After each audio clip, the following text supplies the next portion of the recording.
අද මම දැල්ල ඩෙවල් එක හැදුවා. හරිම රසයි කියලා හැමෝම කිව්වා. ඉතින් ඔයගොල්ලෝ මේකට දැල්ල සුද්ධ කරලා ඒකට දාන්න කහ කුඩු, ලුණු, මිරිස් කුඩු,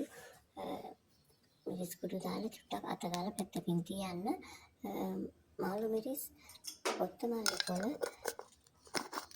ලුණු, ලොකු ලුණු ගන්න කපලා ඒක පැත්තකින් තියාගෙන දැන් අපි තෙල් තාච්චියක් ලිපේ තියාගෙන මේ ටික මැරිනේට් වෙන්න තිබ්බ දැල්ල ටික දාන්න. ඊට පස්සේ බලන්න දැන් මේක ටික වෙලාවක් ෆ්‍රයි වෙන්න දෙන්න, තෙලේ වැදෙන්න.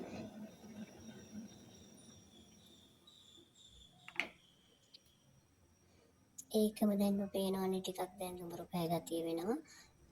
දැන් ඒකට අපි අවශ්‍ය කරපිංච රම්ප මේ වෙලාවේ දාන්න.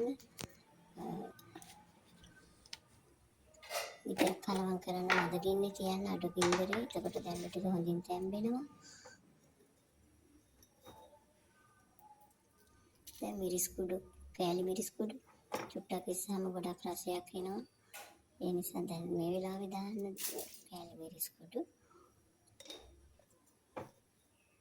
ළඟ ටේස්ට් එකට අනුව දාන්න. සමහර අයට මිරිස් වැඩි කියනවා. ඒ නිසා බලාගෙන පොඩි බබාලා ඉන්නවනම් ටිකක් අඩුවෙන් දාන්න. දැන් පේනවා මික්ස් කරන්න මේක හොඳින්.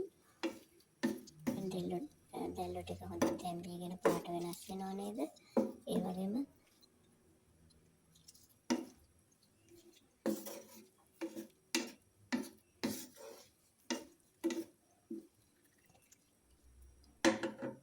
දැන්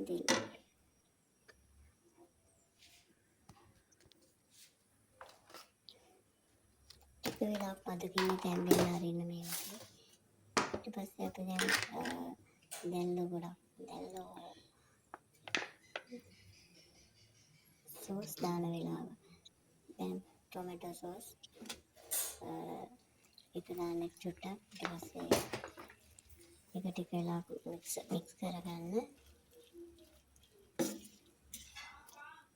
අවශ්‍ය නම් සීනි චුට්ටක් දාන්න තමන්ගේ රස අනුව.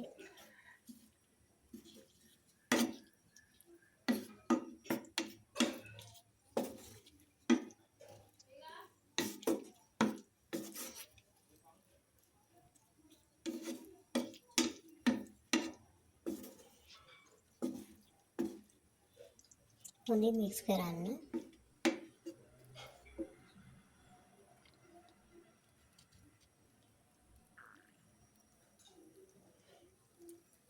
ඉතින් යාළුවනේ මම හිතන්නේ ඔයගලන්ට මේකෙන් දැනෙන ඇති වෙනසකට හැදෙන දැල්ලෝ ඩෙවල් එක.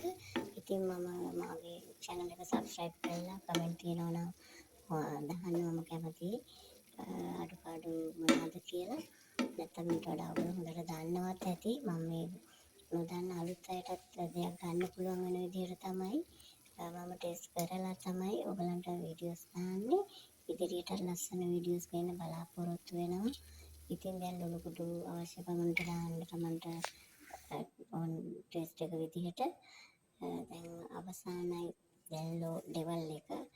මේ තියෙන්නේ කොත්තමල්ලි කොළ ඩෙකරේෂන් එකක් විදිහට රස ගුණ දෙකමක් තියෙනවා දැම්මම සුවඳකුත් හමනවා. ඉතින් මේක ආසාවෙන් හැමෝටම කන්න පුළුවන්. එහෙනම් කාලා රස විඳින්න. මටත් කියන්නකෝ මොනවාද ඔයගොල්ලෝ හදපු රසද කියලා. හරි එහෙනම්